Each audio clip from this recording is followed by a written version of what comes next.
I don't really know what I want to talk about. I don't know why I'm turning on the camera. My Instagram algorithm was feeding me inspirational content, and everyone out there thinks they know the golden advice that they'll give to somebody that'll work, that'll change your life if you just follow it. If you don't get married, you will regret it. Marry or don't marry, you will regret it either way. In his work, Either Or, Soren Kierkegaard argues that no matter what path we choose in life, we will always wonder about the path not taken. But he wasn't just talking about marriage, he was talking about everything. Take the job or don't take the job, move to the city or stay put, have that awkward and difficult conversation or keep your mouth shut. Kierkegaard argued that there will come a time, maybe in the cold dark of night or in 10 years from now, where you will look back and think, what would have happened if I had taken that path instead? Most of the time, when we are presented with a difficult life decision, there is a kind of calculation. We might draw up a list of pros or cons, or perhaps trust our gut instinct, which inclines us one way or the other. But Kierkegaard is saying that no matter what calculation we pick, it'll always leave something out. Because regret is a necessary part of being an intelligent, free human being. Because we will always wonder about the life that we didn't choose. And so Kierkegaard says that rather than asking the question, how can I avoid regret? Ask the question, what regret can I live with? There's something about philosophy, and I get it now. I get it more and more. The more that I live through life, the more that I get this Carl Jung quote. I think his quote is that the philosophy of someone is just like, it's just their crazy inhibitions. It's like their whatever's fucked up with them mentally is whatever their philosophy they're going to come up with. So if someone is super anxious and always worrying about things all the time and overreacts and has, always going up and down in extremes, then they're probably going to think that stoicism is the answer to everything.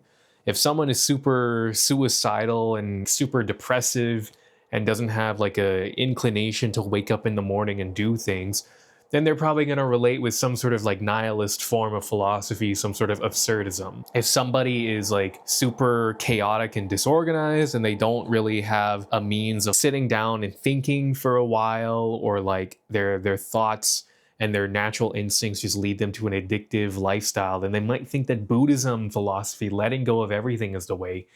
The point is, everyone's philosophies, all the philosophical ideas that exist out there in the world, everyone's looking at the same life. Okay, there's one life that exists for all of us. This experience of the world, although our experiences are different, the life that we live, this conscious experience, it's all the same thing. We just have different filters, and we have different ways that we view going through it, traveling through all of these experiences.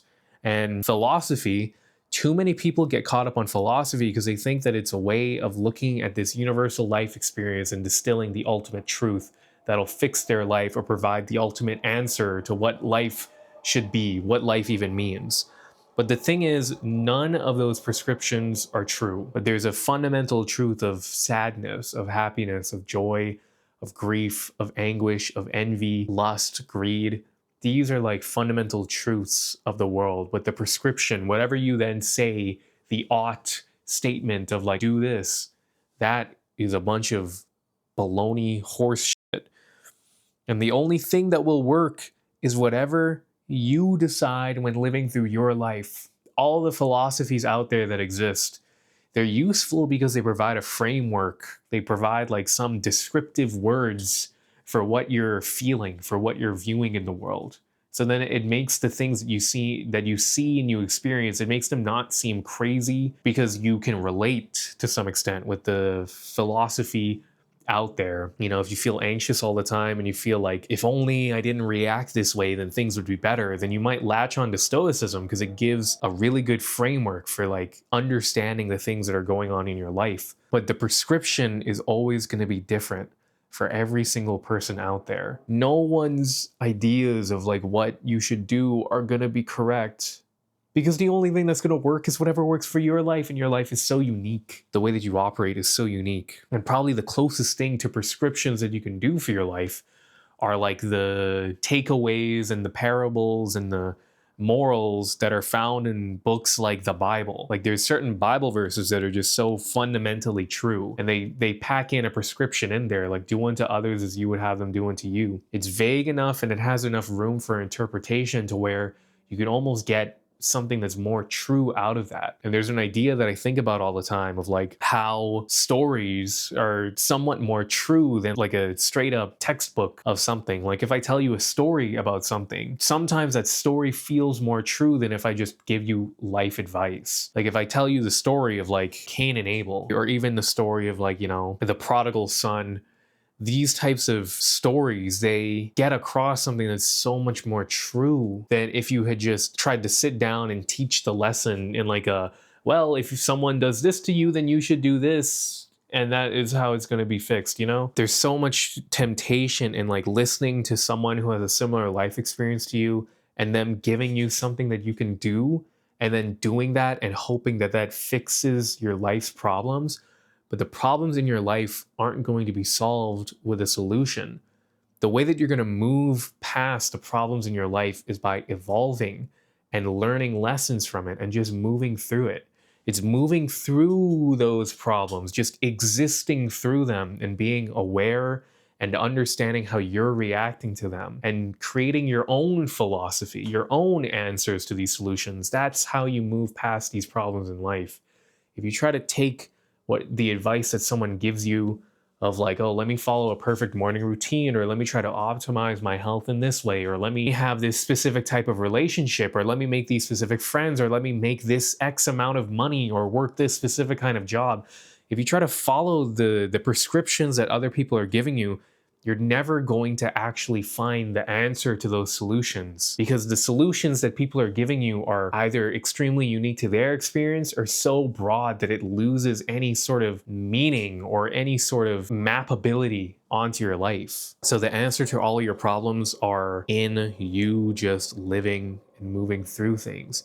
If things suck right now and you're looking for an answer from something else, that's not where the answer is going to be found. The answer to your solution is going to be found by actually facing your problem head on and moving through it and being present, having a mind state to where you can actually be aware of what is happening and absorb every single moment of it.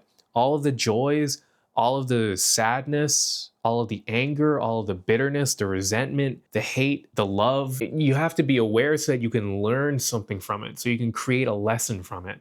Because you can't just, if you're existing through life unconsciously, if you go through a problem unconsciously, you won't even be able to tell what you just did. It's like you're riding a bike and you're just riding off of a ramp and you're just flailing your limbs uncontrollably, and then you're just waiting until you stick the landing, and the one time you stick the landing there's another ramp coming up and you don't know what the fuck you just did to stick the landing.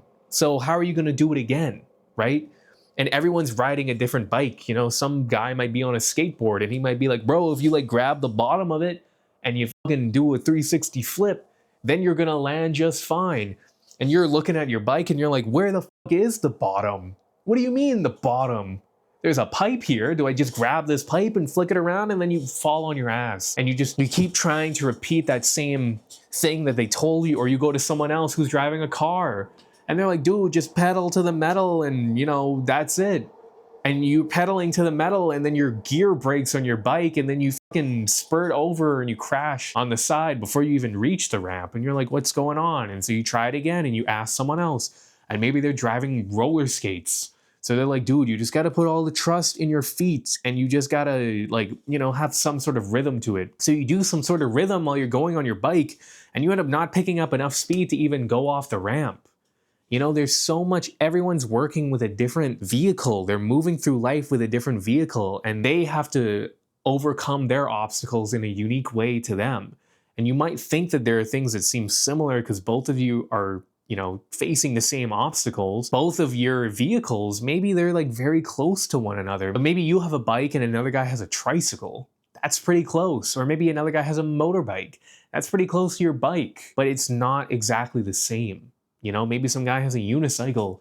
You know, it's not the same. It's a similar. It's very similar, but no one has the same thing as you. Maybe like your family has the closest vehicle to you because that's the genetic component working in, you know. Maybe your brother has a unicycle, your sister has a tricycle, and you have a bicycle. Then you guys can share a little bit of more common ways of moving through life, but everyone in life has a different way of moving through it.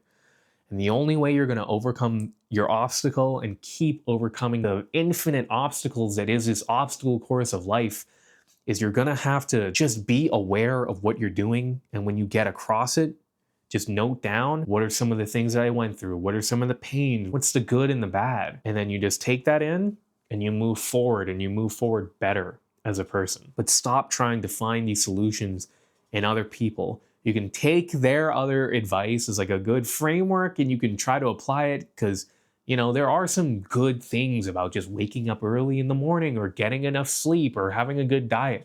Those are some very fundamental things that are just going to be good in general. But there, even those fundamental things, even things like, get good sleep no matter what, even some piece of advice like that, it's not always going to be the best option. If your fucking family member is dying at 2 a.m.